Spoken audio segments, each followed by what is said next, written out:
ভোটের আর হাতে গোনা কয়েকদিন বাকি, তার আগেই কিন্তু বিজেপি কে দেখা যাচ্ছে ফর্ম ফিল আপ করাতে। কিসের ফর্ম? সেটা হচ্ছে বিজেপি নাকি ক্ষমতায় আসলে পশ্চিমবঙ্গে 3000 টাকা করে মহিলাদের দেবে, সেটা এখন থেকে ফর্ম ফিল আপ করাচ্ছে। কি বলবেন এই নিয়ে? দেখুন, এটা তো আমার মনে হয় যে নির্বাচন বিধিকে লঙ্ঘন করছে।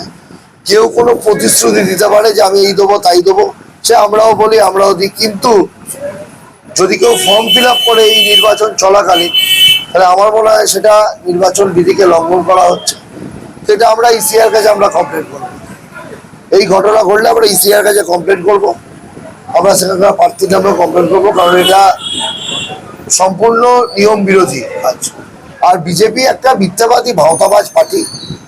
তারা প্রতিবার ইলেকশনের আগেই মানুষকে এই স্বপ্ন দেখায়, মানুষকে ভুল বোঝায়। ঠিক যেভাবে দিল্লিতে বলেছিল, যেভাবে উড়িষ্যায় বলেছিল, ঠিক একইভাবে পশ্চিমবাংলাতেও সেই একই পদ্ধতি, একই পলিসি নিয়েছে। তাছাড়া এটা আমরা সত্যি আমরা কমপ্লেন করবো।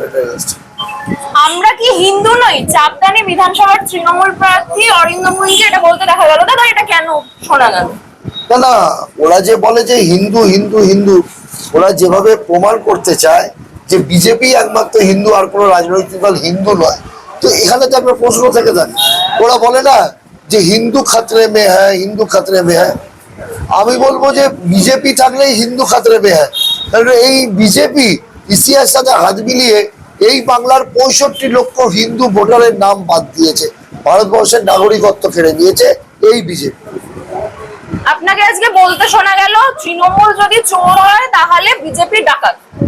হ্যাঁ, তো প্রতিনিয়ত প্রতি পদক্ষেপে তো তৃণমূলকে মমতা বন্দ্যোপাধ্যায়কে চোর বলছে, অভিষেক বন্দ্যোপাধ্যায়কে চোর বলছে। এরা তো চোর চোর তার কোনোভাবে প্রমাণ করতে পারছে না। ইডি পাঠাচ্ছে, সিবিআই পাঠাচ্ছে, বিভিন্নভাবে বিভিন্ন হেনস্থা করার চেষ্টা করেছে, অনেককে নিয়ে গেছে, তাদের ছেড়ে দিতে বাধ্য হয়েছে। বিজেপি তো হচ্ছে চোর ডাকাতের ওয়াশিং মেশিন, যেখানে শুভেন্দু অধিকারীর মতো লোক, সে তাকে যাকে চোর সাব্যস্ত করলো, নারদা সারদায় কেস জড়ালো, তাকে বিরোধী দলনেতা করলো এই রাজ্যে।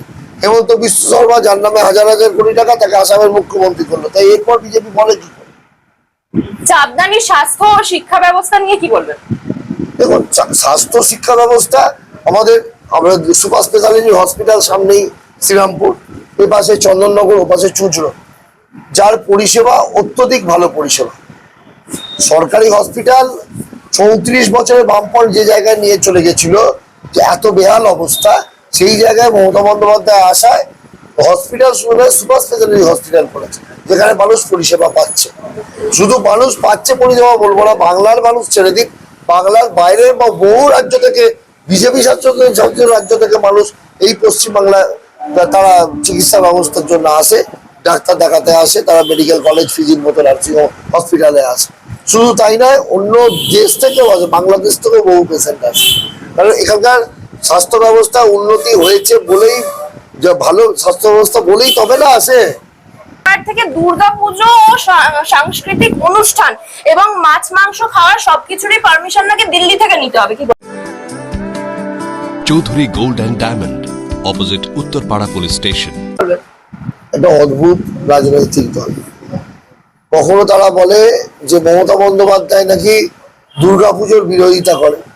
যখন মমতা বন্দ্যোপাধ্যায় যখন আর্থিক সহযোগিতা করে এই দুর্গাপুজো কমিটিগুলোকে, তখন প্রথম যে বাধা দিয়েছিল এই বিজেপি, এই সিপিএম, এই বিকাশ রঞ্জন ভট্টাচার্যরা, এরা তখন মামলা করেছিল, কেস করেছিল যে এটা দান খয়রাত হচ্ছে। কাজেই যদি দুর্গাপুজোর বিরোধিতা কেউ করে থাকে তাহলে বিজেপি। চাপদানি বিধানসভার মানুষের উদ্দেশ্যে কি বার্তা দেবেন? দেখুন, চাপদানি বিধানসভার মানুষের সাথে ছিলাম, আছি, আগামী দিনেও থাকবো। আর চাপদানি বিধানসভার মানুষ ভরসা রাখে, বিশ্বাস রাখে মমতা বন্দ্যোপাধ্যায়ের প্রতি, তৃণমূল কংগ্রেসের প্রতি। এই ভরসা বিশ্বাস থাকুক। যে কাজ করতে পেরেছি, যে কাজ করতে পারিনি, সেগুলো আমরা আগামী দিন সম্পন্ন করব। চাপদানি বিধানসভার বিজেপি ও সিপিএম প্রার্থীকে চোখে চোখ রেখে কি বলবেন? দেখুন, চোখে চোখ রেখে আমার বলার কিছু নেই। এই বিধানসভার মানুষই তাকে চোখে চোখ রেখে তার উত্তর 29 তারিখ দিয়ে দেবে। অসংখ্য ধন্যবাদ। কোন্নগর মা শারদা হাসপাতাল হুগলি জেলার অন্যতম সেরা হাসপাতাল কোন্নগর মা শারদা হাসপাতাল। এখানে ন্যায্য মূল্যে চিকিৎসার সাথে সাথে সুলভে ডায়ালিসিস, এক্স-রে, প্যাথোলজি, সমস্ত রকম রক্ত পরীক্ষা, ইউএসজি করানো হয়। এখানে শিশু বিভাগ থেকে শুরু করে মহিলা এবং সমস্ত রোগীদের বিশেষজ্ঞ চিকিৎসক দিয়ে চিকিৎসা করানো হয়। এখানে মেজর এবং মাইনর ওটি করা হয়। যে কোনো অসুস্থতায় সমস্ত রকমের সুবিধা পেতে যোগাযোগ করুন 03326745678 এই নম্বরে।